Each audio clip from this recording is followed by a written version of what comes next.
भवनगढ़ कहकर एक प्राचीन एवं पिछड़े हुए राज्य में राजा त्रिलोकी सिंह का राज था। ये लीजिए आप भी।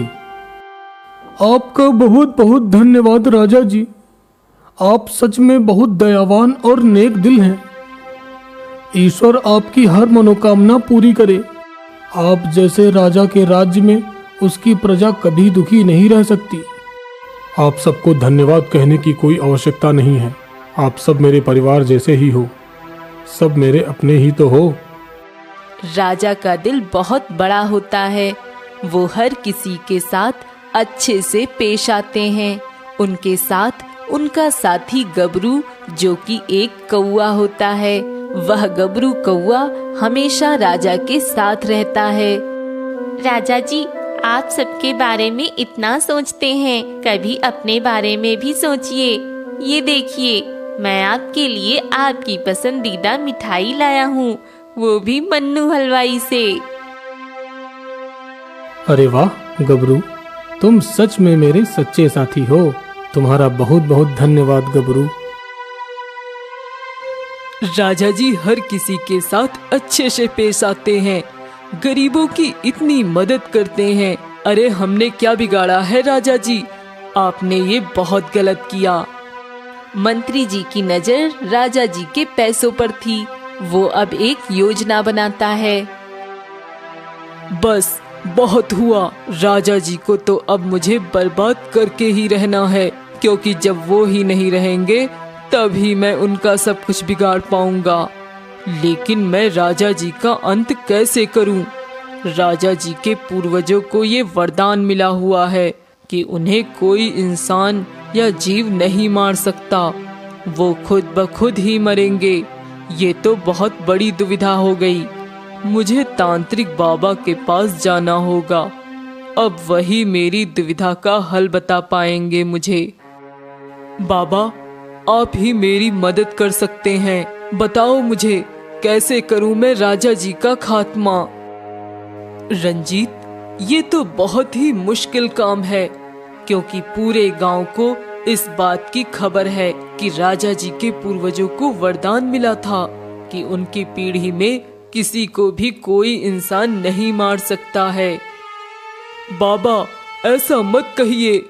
मैं आपके पास मदद मांगने आया हूँ, न कि चिंताग्रस्त होने आया हूँ। मुझे हल बताइए। इसके लिए मुझे कठिन तपस्या करनी होगी। सूर्यास्त तक तुम्हें रुकना होगा यहीं पर। ठीक है बाबा, कोई हर्ज नहीं, मैं रुकने के लिए तैयार हूँ। मंत्री वहीं रुक जाता है और तपस्या शाम तक चलती है। रंजीत, तुम्हारी दुविधा का हल मिल गया है मुझे। क्या है वो हल? बताइए ना बाबा, क्या है वो हल? अगर तुम्हें राजा जी को मारना है तो तुम्हें उस तिलस्मी बाण को लाना होगा, जिसके जरिए तुम उन पर वार कर सकोगे। तिलस्मी बाण? लेकिन ये कहाँ मिलेगा मुझे? उस हवेली में जो 500 साल पहले आई उस बाढ़ में डूब गई थी, और आज वो गांव के बाहर जाने वाले रास्ते पर पड़ने वाली अशोक चंद्र नदी के भीतर बसी हुई है। वो डूबी हुई है। उसमें जाकर तुम्हें वो तिलस्मी बाढ़ लाना होगा। क्या? लेकिन उस नदी में डूबी हुई उस हवेली में वो बाण आज भी होगा क्या? हाँ, मेरी सिद्धियां यही दर्शा रही हैं मुझे कि वो उस हवेली में है आज भी। उस बाण से वार करने पर ही तुम राजा जी का खात्मा कर पाओगे और फिर तुम्हारा मकसद पूरा हो जाएगा। ठीक है बाबा, कार्य कठिन जरूर है, लेकिन मैं ये करूँगा। मुझे राजा जी को मारकर धनवान बनना है। मंत्री और तांत्रिक की ये सारी बातें वहां जंगल में घूम रहा गबरू सुन लेता है। ये मंत्री ने अच्छा नहीं किया। मंत्री, मैं तुम्हें राजा जी को मारने नहीं दूंगा। मेरे राजा जी पर आज तक नहीं आने दूंगा, चाहे कुछ भी हो जाए।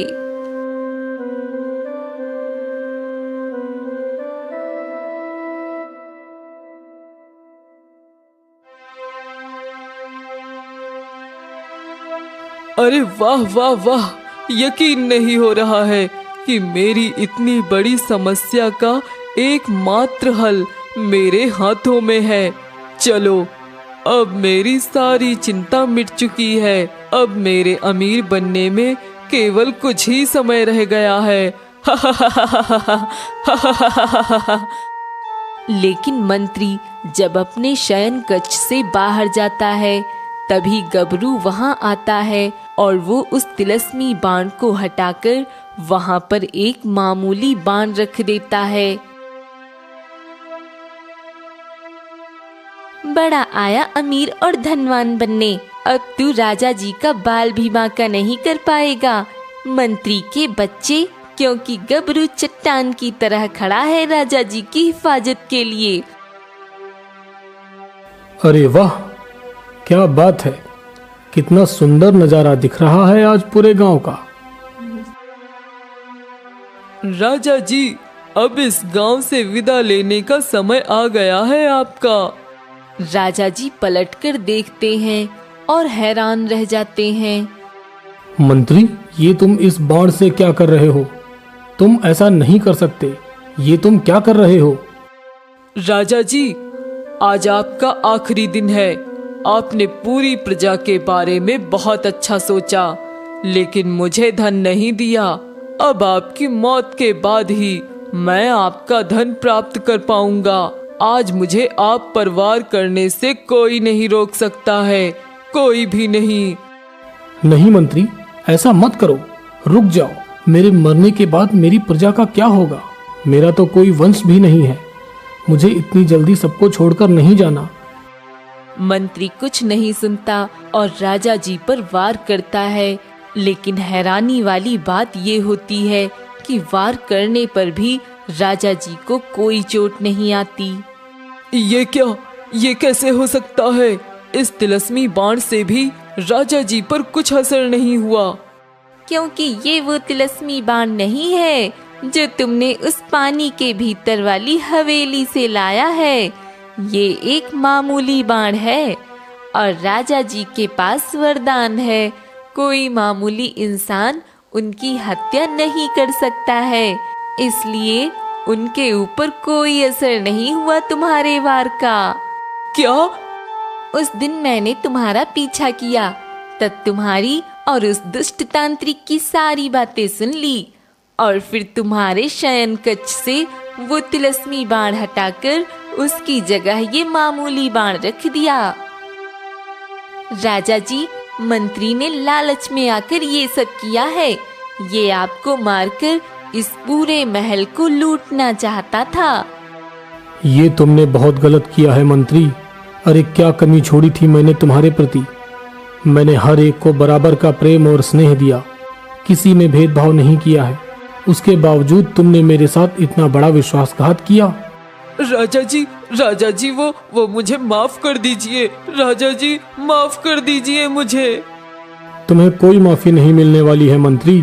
अब तुम्हें सीधे कारावास